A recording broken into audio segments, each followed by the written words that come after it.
नमस्कार, मैं पूनम त्रिवेदी, अनुदेशक राजकीय औद्योगिक प्रशिक्षण संस्थान अलीगंज लखनऊ। आज मैं आप लोगों को व्यवसाय टर्नर के विषय सैद्धांतिक की पाठ्यचर्या में अंकित प्रसंग technical English terms used in industries के बारे में बताऊंगी। हमारे देश में बहुत सारी भाषाएं बोली जाती हैं, जिनमें से हम ज़्यादातर हिंदी का प्रयोग करते हैं, परंतु कुछ टर्म्स ऐसे होते हैं जिन्हें हिंदी में समझना बहुत ही मुश्किल होता है, जैसे कि drilling, tapping, reaming, turning, facing, knurling. ये सभी जो प्रक्रियाएं हैं या ये सभी जो भी टर्म्स हैं, इन्हें हम इंग्लिश में ही आसानी से समझ सकते हैं। इस कारण जो है टेक्निकल इंग्लिश टर्म्स का प्रयोग किया जाता है, जिससे कि समझने में आसानी रहे तथा अभी सारे के सारे टर्म्स को बोलने और समझने में सुविधा रहे, आसानी रहे।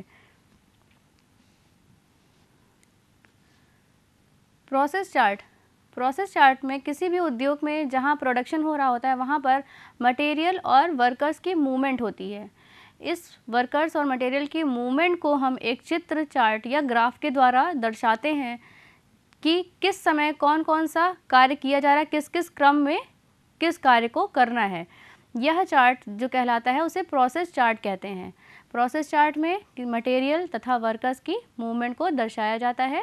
इसमें एक चित्र चार्ट या ग्राफ के द्वारा हम उसको दर्शाते हैं।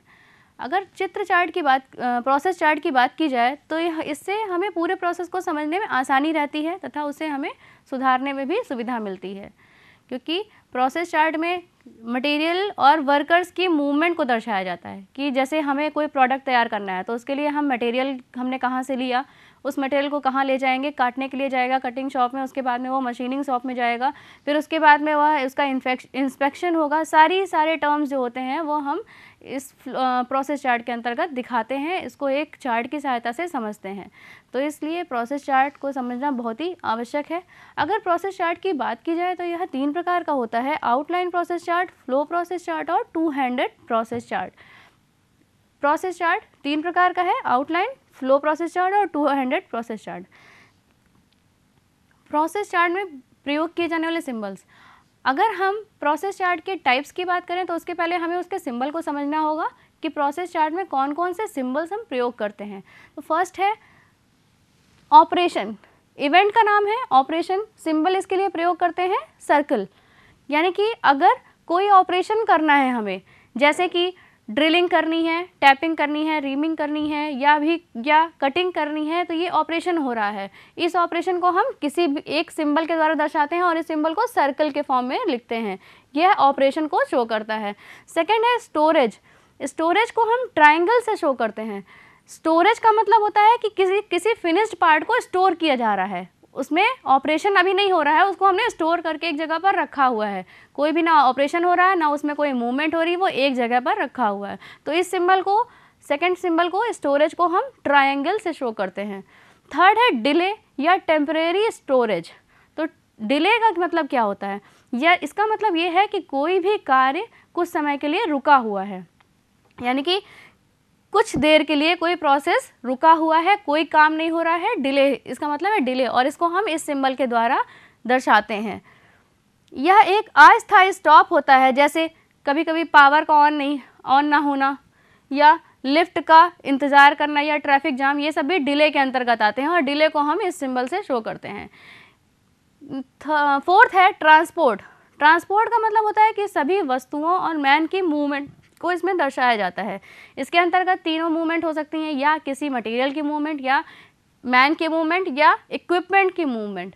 ये तीनों ही मूवमेंट इसके अंतर्गत आती हैं और इसको हम इस एरो के सिंबल से दर्शाते हैं। ये इसका सिंबल होता है। लास्ट है इंस्पेक्शन।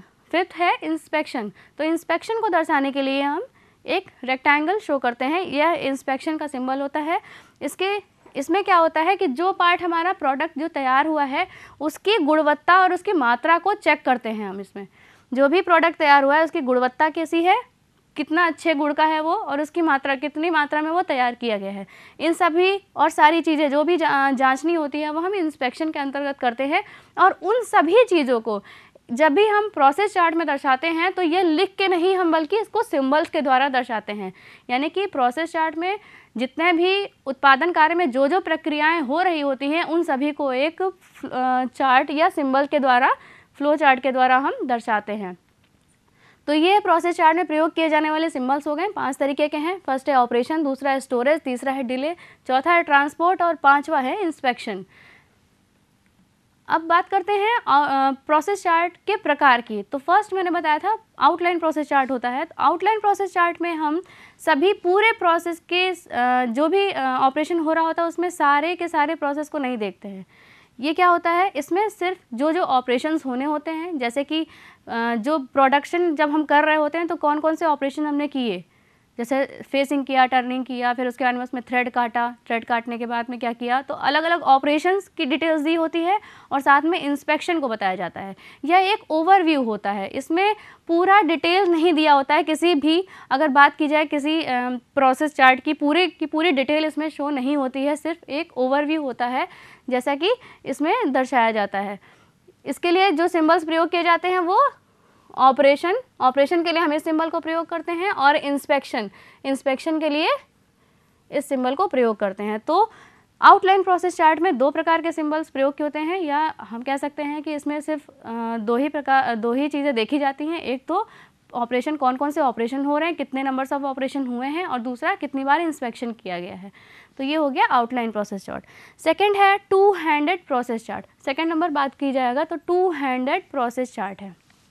टू हैंडेड का मतलब है कि इसमें हम क्या समझते हैं कि दोनों हैंड्स, जब प्रोडक्शन कर रहा है कोई वर्कर तो उसके ऐसा तो नहीं है कि वो एक ही हाथ से सारा का सारा काम किए जा रहा है, उसको दोनों हाथ को यूटिलाइज करना पड़ेगा, कि इसमें दोनों हैंड्स की मूवमेंट को दर्शाया जाता है। इसको प्रयोग करने से हमें क्या फ़ायदा होता है, जैसे कि अगर कोई वर्कर है वो एक हाथ से ज़्यादा काम कर रहा है तो उससे क्या होगा, उसमें टाइम ज़्यादा लगेगा, प्रोडक्ट को तैयार करने में टाइम ज़्यादा लगेगा। तो इसको हम बनाते हैं, इसके देखते हैं कि कहाँ पर कौन कौन सी कमियाँ आ रही हैं, कहाँ पर हम समय को बचा सकते हैं। ये सारी जानकारी इस चार्ट के द्वारा हमें मिलती है। तो इस प्रकार के चार्ट में हम लेफ़्ट हैंड और राइट हैंड की मूवमेंट को दर्शाते हैं। तो इस प्रकार इसे हम left hand and right hand process chart भी कहते हैं। इसको इस प्रकार से जाना जाता है और इसे एक अन्य नाम से जानते हैं जिसे कहते हैं ऑपरेटर गतिविधि चार्ट। ऑपरेटर की गतिविधियों को दर्शाता है ये two handed process chart. Operator जो होता है यानी कि जो प्रोडक्ट तैयार कर रहा है उसकी जो गतिविधियां हैं उसको दर्शाएगा। तो ये हो गया ऑपरेटर गतिविधि चार्ट। अगर हम टू हैंडेड प्रोसेस चार्ट की बात की जाए तो इसे कैसे समझ सकते हैं, तो आइए देखते हैं कि एग्जाम्पल से हम समझते हैं कि job assembling nut and bolt, nut और बोल्ट की असेंबलिंग की बात की जाए अगर, तो इधर दिखाया गया है लेफ्ट हैंड और लेफ्ट हैंड के सिंबल दिखाए गए हैं, और इधर है राइट हैंड और राइट हैंड के सिंबल्स दिए हुए हैं। तो सबसे पहला लिखा है pick up the bolt. Pick up the bolt यानी कि हमने बोल्ट को उठाया। यहाँ पर क्या हो रहा है, एक ऑपरेशन हो रहा है। तो ऑपरेशन का सिंबल क्या होगा हमारा, इस सर्कल। उसके बाद में आइडल यानी कि ये खाली है, कुछ भी नहीं कर रहा है, तो ये खाली है, इसका मतलब यहाँ पर किसका सिंबल होगा, डिले का। तो यहाँ पर हम डिले का सिंबल लगाएंगे। सेकंड फिर यहाँ है एक हाथ से, लेफ्ट हैंड से ऑपरेटर ने बोल्ट को उठा लिया, बोल्ट पकड़े हुए है वो, अब उसको होल्ड किए हुए मतलब वो कुछ नहीं कर रहा है, उसने स्टोरेज कर रखा है, स्टोर कर रखा है। तो यहाँ पर स्टोरेज का सिंबल लगाएंगे। पहले तो ऑपरेशन किया उसने, बोल्ट को हाथ से उठाया, लेफ्ट हैंड से बोल्ट को उठाया, फिर उसको पकड़े हुए, होल्ड किए हुए, तो स्टोर किए हुए, इसलिए हम यहाँ पर ट्रायंगल से इसको शो करेंगे। फिर राइट हैंड की बात की जाए तो अगर, तो राइट हैंड में क्या बोला, पिकअप द नट, नट को उठाया उसने। तो राइट हैंड से ऑपरेटर ने नट को उठाया, नट को उठाएगा तो इसके लिए फिर ऑपरेशन हो रहा है। तो ऑपरेशन के लिए हम सर्कल को दिखाएंगे। तो यहाँ पर एक तो डिले का सिंबल आया, फिर ऑपरेशन हुआ। फिर इधर अगर लेफ्ट हैंड की फिर बात की जाए तो वो क्या कर रहा है, अभी भी होल्ड किए हुए है, जो नट था उसको, बोल्ट को पकड़े हुए है। तो पकड़ने के लिए फिर से ट्रायंगल शो करेंगे हम। फिर लिखा है टू लेफ्ट हैंड यानी कि जो नट को उठाया था राइट हैंड से ऑपरेटर ने, उसको कहाँ ले जा रहे हैं, लेफ्ट हैंड की तरफ ले जा रहे हैं। यहाँ पर क्या हो रहा है, ले जाना यानी कि मूवमेंट हो रहा है, यानी कि ट्रांसपोर्टेशन, इसका सिंबल लगेगा। तो इसके लिए हम एरो को दर्शाते हैं। यहाँ पर हम क्या लिखाएंगे, एरो, यानी कि बोल्ट को राइट हैंड से लेफ्ट हैंड की तरफ ले जा रहे हैं, इसलिए यहाँ पर ट्रांसपोर्टेशन का सिंबल देंगे। फिर नेक्स्ट है होल्ड, यानी कि जो लेफ्ट हैंड था वो तो जॉब अभी बोल्ट को होल्ड कर रखे है, तो वहाँ पर फिर क्या होगा, फिर से ट्रायंगल ही शो होगा, कोई ऑपरेशन यहाँ नहीं हो रहा है। नेक्स्ट देखा जाए तो असेंबल, आप क्या करना है, नट और बोल्ट को असेंबल करना है, तो यह ऑपरेशन कर राइट हैंड से हम बोल्ट पर नट को चढ़ाएंगे। तो इस तरह से ये क्या हो रहा है, यहाँ पर ऑपरेशन हो रहा है। तो इस प्रकार से इसको इस सिंबल से, सर्कल वाले सिंबल से दर्शाते हैं। तो टू हैंड प्रोसेस चार्ट के अंतर्गत ऑपरेटर के दोनों हाथों की गतिविधियों को दर्शाया जाता है कि दोनों हाथ उसके किस तरह से कैसे कैसे मूव कर रहे हैं। थर्ड है, प्रोसेस चार्ट का थर्ड क्लासिफिकेशन है फ्लो प्रोसेस चार्ट। तो फ्लो प्रोसेस चार्ट के अंतर्गत क्या होता है, इसमें हम सारी ही गतिविधियों को, यानी कि ऑपरेटर की, इक्विपमेंट्स की, सारी की गतिविधियों को दर्शाते हैं चार्ट पर। यह process chart, outline process chart का एक विस्तृत रूप होता है। इसमें क्या क्या किया जाता है, तो फर्स्ट है set out sequence of flow, किस किस सीक्वेंस में हमें, किस किस क्रम में हमें कार्य को करना है, वो हम इसको पहले तो देख लेते हैं, उसको लिखते हैं। फिर दूसरा, इसमें हमें क्या फ़ायदा मिलता है, record all the events in sequence, सारी की सारी जो इवेंट्स होनी है उसको सीक्वेंस में लिखना, ठीक है। Sequence using process chart symbols, process chart symbol का प्रयोग करके सीक्वेंस में हम बना लेते हैं। फिर थर्ड है मार्क डिस्टेंस ट्रेवल्ड, इसमें क्या होता है, जो डिस्टेंस, कितनी डिस्टेंस ट्रेवल की हमने, जब हमने जॉब को प्रोडक्ट को तैयार कर रहे हैं उस समय कौन कौन सी डिस्टेंस ट्रेवल की हमने, वो शो करता है। साथ ही कितना टाइम लगा इसको बनाने में, यानी कि कितना टाइम लग रहा है पूरी एक्टिविटी को कंप्लीट करने में, ये भी वो शो करता है। इन चीज़ों का विवरण होता है। फोर्थ है mention other important points, other important points if any flow process chart, अगर कोई भी इम्पॉर्टेंट पॉइंट बताना हो ऑपरेटर्स को, किसी प्रोडक्टिविटी से रिलेटेड या कोई भी अलग पॉइंट, तो वो भी इसमें हम मेंशन कर सकते हैं। तो इसमें सारी के सारी इवेंट्स को दर्शाया जाता है, तो इसलिए इसे फ्लो प्रोसेस चार्ट कहते हैं। स्टेप बाय स्टेप, कि पहले मटेरियल जैसे गया कटिंग शॉप में गया, फिर उसके बाद में पहले स्टोरेज से हमने मटेरियल लिया, उसके बाद में कटिंग शॉप में गया, फिर ऑपरेशन यानी कि मशीनिंग शॉप में गया, मशीनिंग हुई, उसके बाद में इंस्पेक्शन हुआ, उसके बाद में फिर उसको हम चेक करेंगे, फिर कितनी बार इंस्पेक्शन कर रहे हैं और कितनी कहाँ उसको स्टोर कर रहे हैं। तो इस प्रकार इसमें सारा का सारा पूरा एक जो सीक्वेंस होता है प्रोडक्ट को तैयार करने का, जो क्रम है, उस सभी को हम एक चार्ट में दर्शाते हैं, तो इसे फ्लो चार्ट बोलते हैं। फ्लो चार्ट की अगर बात की जाए तो यह 3 प्रकार का होता है। फर्स्ट है man type flow chart, second है इक्विपमेंट टाइप फ्लो चार्ट, और थर्ड है material type flow chart. Man type flow chart में क्या होगा, मैन टाइप फ्लो चार्ट में ऑपरेटर की मूवमेंट को दर्शाते हैं।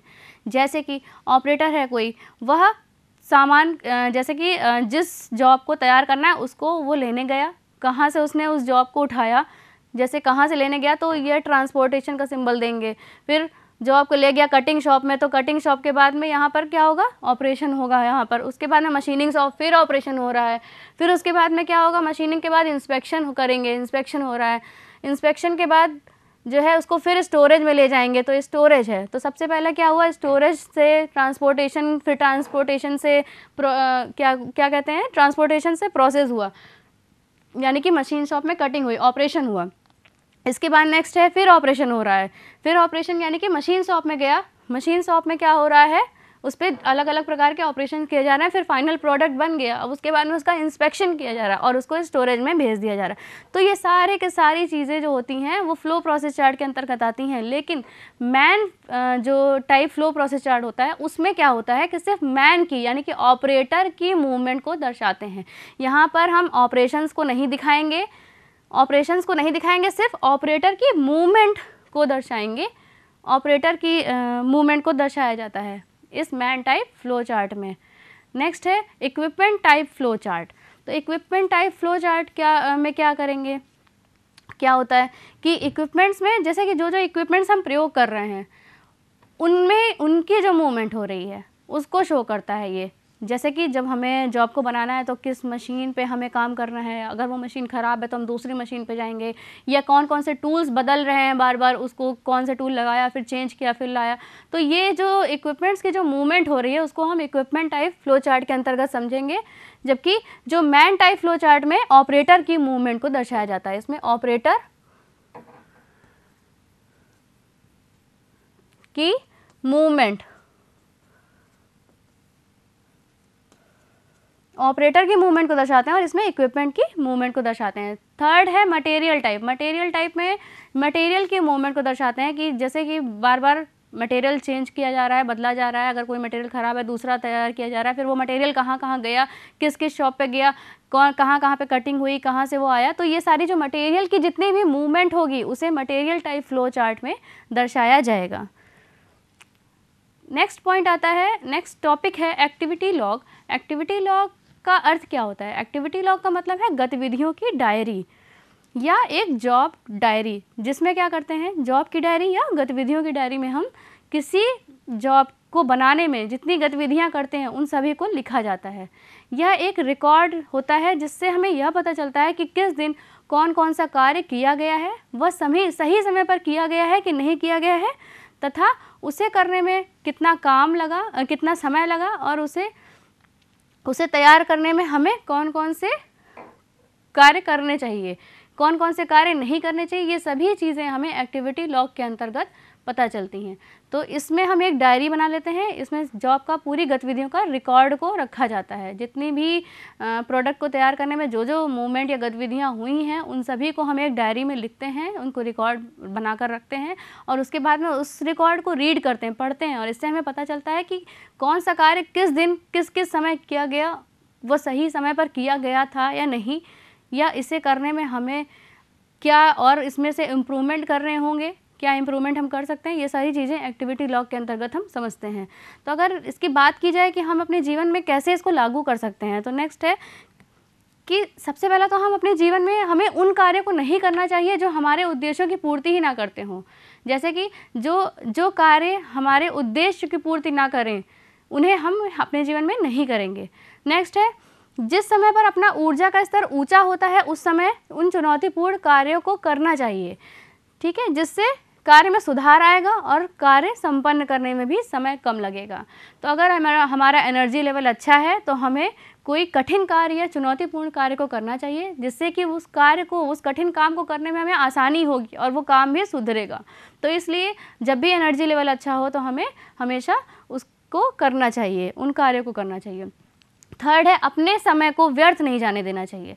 अपने समय को कभी भी ख़राब नहीं होना चाहिए, करने देना चाहिए। इससे क्या होगा, प्रोडक्शन धीमे हो जाएगा। जब आप कोई समय बर्बाद करेंगे तो आप चाहे प्रोडक्शन की बात करें, चाहे अपने डेली लाइफ की बात करें, अगर कोई भी काम आपको करना है और आप समय बर्बाद करेंगे तो वह डिले होता जाएगा और वह काम बाद में जल्दबाजी में ख़राब होगा, वो सही से नहीं हो पाएगा। तो इस तरह से अगर कोई टीम आपके साथ है तो आप अगर समय को यूटिलाइज़ कर रहे हैं तो टीम को भी जो है सुविधा या मजबूती मिलेगी। तो इस तरह से हम एक्टिविटी लॉग को समझ सकते हैं। नेक्स्ट है एस्टिमेशन। एस्टिमेशन से आप क्या समझते हैं? अगर एस्टिमेशन की बात की जाए तो यह एक ऐसी विधि होती है जिसके द्वारा उत्पाद की कीमत ज्ञात की जाती है ताकि कारखानों, उद्योगों को उचित लाभांश प्राप्त हो सके और बाजार में वस्तु की खपत भी बढ़े। किसी भी उत्पाद की कीमत निर्धारित करते समय क्या क्या बातें ध्यान में रखनी होती है, ये भी हम देखेंगे इसमें। तो एस्टिमेशन में क्या करते हैं, किसी भी उत्पाद में जब जो भी प्रोडक्शन हम कर रहे हैं तो उसको बनाने में, हमें किसी उत्पाद को बनाने में कितना खर्च लगा तथा हमें उसमें कितना लाभांश मिलना चाहिए उसके लिए, इन सभी चीज़ों को हम देखते हैं। ठीक है, इसमें क्या देखते हैं कि उत्पाद की कीमत देखते हैं कि भाई अगर हमने कोई प्रोडक्ट को तैयार किया तो हमें कौन कौन सी कितनी लागत लगी उसमें, और उस लागत के हिसाब से ही हम लाभांश को रखते हैं। भाई प्रॉफिट भी ज़रूरी होगा, उसी कीमत को देखते हुए प्रॉफिट रखा जाता है। तो अगर हम एस्टिमेशन की बात करें तो हमें इन 5 चीज़ों को ध्यान में रखना होता है। पहला है मटेरियल की कीमत। तो जैसे कि हमने कोई प्रोडक्ट तैयार करना है तो जिसके लिए जो मटेरियल ख़रीदा उसकी क्या कीमत थी वो हम कीमत लिखेंगे, उस कॉस्ट को देखेंगे। फिर बनाने में हमें कितनी लागत खर्च हुई वो कॉस्ट भी हम जोड़ लेंगे उसी में। टूलिंग का मूल्य कितना लगा, जो टूल्स इक्विपमेंट्स हमने उसके लिए प्रयोग किए उसमें कौन कौन सा कितना पैसा या कितनी खर्च हुआ, कितनी कीमत आई उसकी, वो भी हम ऐड करेंगे। फिर ओवरहेड चार्जेस में क्या होता है, जहाँ पर हम काम कर रहे होते हैं उसका खर्चा, किराया, जो लेबर हमने हायर किए हैं, जो लेबर हमने लिए हैं उनको हम जो पैसे दे रहे हैं, या अलग चीज़ें, या जो लेबर हम ले रहे हैं, या अलग और चीज़ें, बिजली का बिल हो गया, पानी का हो गया, ये सभी चीज़ें हो गई। तो इसके अंतर्गत हम ओवरहेड चार्जेस के अंतर्गत ये सारी चीज़ों को जोड़ लेते हैं, इन सब की कीमत को ऐड कर लेते हैं। नेक्स्ट है लाभांश। तो लाभांश की अगर बात करें तो लाभांश क्या होता है कि जब हम ये सारे देख लेते हैं कि पूरा हमारा इतना खर्च आया है इस प्रोडक्ट को तैयार करने में, तब हम क्या करते हैं उसके लिए लाभांश के लिए क्या करते हैं भाई, उस प्रोडक्ट पे 10 से 15% का हम उसमें उसकी वैल्यू ज़्यादा रखते हैं, जितनी वैल्यू आई उससे 10 और 15% बढ़ा के ही उसकी मार्केट वैल्यू रखते हैं, जिससे कि हमें कुछ लाभ भी मिल सके। ये ना हो कि जितने पे ही हमने बनाया उतनी खपत पे हम उतने ही पैसा लगा के हमने उसको बेच दिया तो हमें उसका कुछ लाभ नहीं मिलेगा। तो इसलिए प्रॉफिट को हमेशा 10 से 15% ज़्यादा 10 to 15% ज़्यादा रखते हैं। तो ये हम एस्टिमेशन में देखते हैं। नेक्स्ट है प्रोडक्टिविटी रिपोर्ट। प्रोडक्टिविटी रिपोर्ट का क्या अर्थ है? प्रोडक्टिविटी रिपोर्ट का अर्थ होता है उत्पादकता रिपोर्ट। इसे हम उत्पादकता रिपोर्ट भी कह सकते हैं। इसके अंतर्गत क्या समझते हैं कि जब प्रोडक्टिविटी हो रही है तो उसमें हमने कितनी लागत लगाई, हमें जब हमने प्रोडक्ट को बेचा तो कितना लाभ मिला, इन सभी चीज़ों को हम ध्यान में रखते हैं प्रोडक्टिविटी रिपोर्ट में और एक पूरी रिपोर्ट तैयार करते हैं।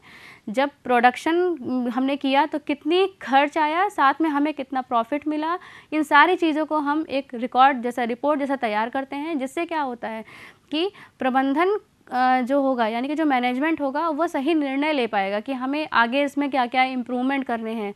जैसे कि अगर इन्वायरमेंट की बात की जाए तो आगे जैसे अगर आप कोई प्रोडक्ट बना रहे हो तो उसमें कौन कौन सी इसमें चेंजेस कर सकते हैं और इसको कैसे उपयोगी बनाया जा सकता है, ये सारी चीज़ें तभी उससे पता चल पाएंगी।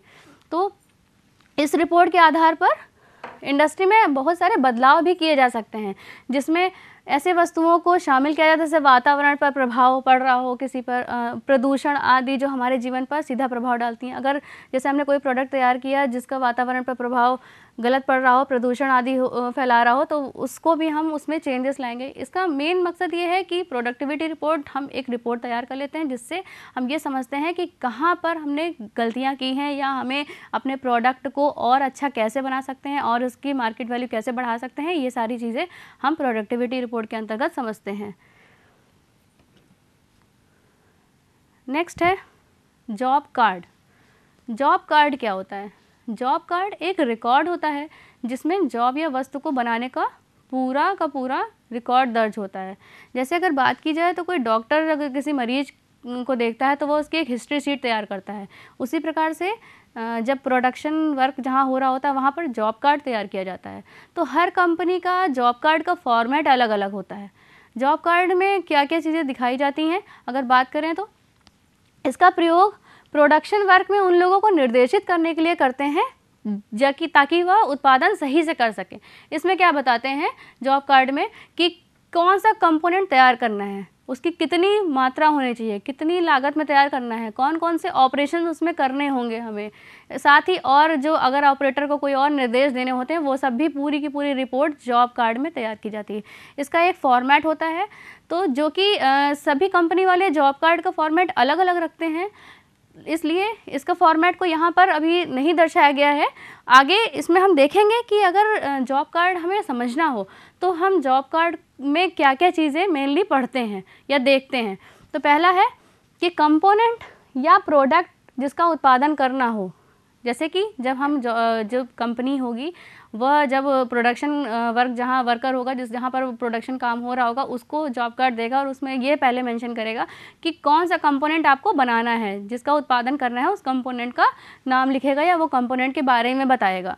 फिर दूसरा है कि मात्रा जितनी बनाई जानी हो। दूसरा कि भाई जैसे मान लीजिए कि नट बनाने हैं तो इसने बता दिया पहले में बता दिया है कि कौन सा कंपोनेंट बनाना है, नट बोल्ट बनाने हैं। फिर कितनी मात्रा में बनाने हैं, जैसे 20 बनाने 25 बनाने या कितनी मात्रा में बनाने, कितने सेट बनाने हैं, तो वह मात्रा बताई जाएगी। फिर उसके बाद में थर्ड पॉइंट है उत्पादन करने का सुनियोजित तरीका क्या होता है।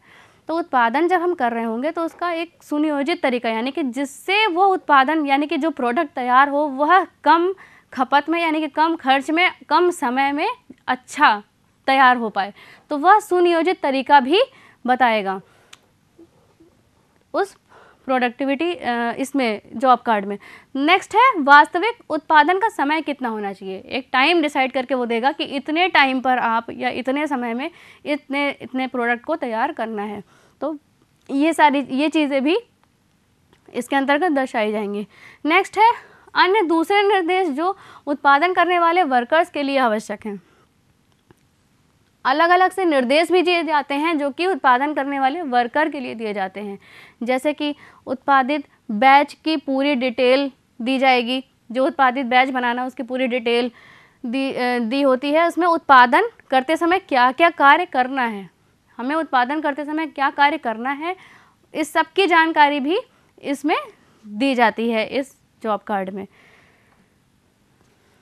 टेक्निकल फॉर्म, टेक्निकल फॉर्म का मतलब क्या है? इसका अर्थ होता है ऐसी प्रक्रियाएं जिनमें बिना किसी साइंटिफिक लॉज के निश्चित परिणाम प्राप्त हो। यानी कि जब हम इंडस्ट्री में अगर बात करें तो वहाँ पर हम कोई भी लॉ को प्रयोग नहीं करते हैं। हम जैसे हमें टर्निंग करनी है तो हम क्या करेंगे, जॉब को बांधा, उसको सेंटर किया और टर्निंग फेसिंग करेंगे, वहाँ पर कोई लॉ वगैरह नहीं लगाते हैं। तो ऐसे टर्म्स जो इंडस्ट्री में प्रयोग किए जाते हैं जैसे turning, facing, drilling, coolant, knurling, ये सब जो टेक्निकल टर्म्स हैं उनसे है। ये ऐसी प्रक्रियाएँ जिन्हें हम इंडस्ट्रीज़ में या प्रोडक्शन के लिए प्रयोग करते हैं, वो टेक्निकल फॉर्म कहलाती हैं। नेक्स्ट है साइकिल टाइम। साइकिल टाइम क्या होता है? किसी पार्ट को मशीन पर तैयार करने में जो समय लगता है, जैसे कि हमें जो कंपोनेंट बनाना है या जो मशीन पार्ट बनाना है, उसे मशीन पर जब हम किसी दूसरी मशीन पर तैयार करते हैं तो कितना समय में हमने उसको बनाया, वह जो टाइम होता है उसे साइकिल टाइम कहते हैं। या आप कह सकते हैं किसी प्रोडक्ट को मशीन पर तैयार करते समय जो समय लगता है उसे साइकिल टाइम कहते हैं। तो साइकिल टाइम को निम्न भागों में बांटा जा सकता है। यह है पहला मैनुअल साइकिल टाइम, दूसरा मशीन साइकिल टाइम, तीसरा ऑटो साइकिल टाइम, चौथा ओवरऑल साइकिल टाइम और पांचवा है कुल साइकिल टाइम। तो पहले हम एक एक की बात करेंगे। फर्स्ट है manual cycle time. Manual cycle time क्या होता है? इसमें मैनुअली जो हम टाइम लगाते हैं, खर्च करते हैं, वो मैनुअल साइकिल टाइम कहलाता है। जैसे कि ऑपरेटर ने क्या किया, जॉब को लोड किया, मशीन पे अनलोड किया, जॉब को चेंज किया, ये जो टाइम, इसमें जो समय खर्च होगा, जो ऑपरेटर के द्वारा समय खर्च हो रहा है, उसको मैनुअल साइकिल टाइम कहेंगे। सेकंड है machine cycle time. Machine cycle time से क्या समझते हैं? जब हमें कोई प्रोडक्ट तैयार करना होता है तो मशीन पर जितने ऑपरेशन हो रहे होते हैं, उन ऑपरेशन को करने में जो समय लगेगा वह मशीन साइकिल टाइम कहलाएगा। यानी कि एक मशीन उस प्रोडक्ट को तैयार करने में जो समय लगा रही है वो मशीन साइकिल टाइम है। जबकि मैनुअल साइकिल टाइम क्या है? जो ऑपरेटर जो मशीन पर ऑपरेशन करने के लिए जो समय ले रहा है, यानी कि अगर कोई पार्ट को मशीन में फिट करना है, उसको निकालना है, उसको दूसरा बदलना है, तो वो टाइम मैनुअल टाइम है। और मशीन जो प्रोडक्शन में जो समय लगाती है वो मशीन साइकिल टाइम है। थर्ड है auto cycle time. Auto cycle time का मतलब होता है अगर कोई ऑटोमेटिक मशीन है तो वो अपना सारा काम ऑटोमेटिक तरीके से करती है, उसमें ऑपरेटर की कोई भी रिक्वायरमेंट नहीं होती है, सारा मशीन खुद ही काम करती है। तो वह ऑटोमेटिक मशीन जो टाइम लगाएगी किसी प्रोडक्ट को तैयार करने में, वो ऑटो साइकिल टाइम कहलाएगा। फोर्थ है ओवरऑल साइकिल टाइम। यानी कि अगर हमें कोई एक यूनिट तैयार करनी है या एक पूरा प्रोडक्ट का यूनिट तैयार करना है तो उसमें हम कितना टाइम लग रहा है वो ओवरऑल साइकिल टाइम कहलाएगा। लेकिन हमें क्या करते हैं, इसमें एक मशीन की बात की जाती है। एक मशीन पे जो प्रोडक्ट को तैयार करने में जितना समय लगा वो ओवरऑल टाइम है, साइकिल टाइम है।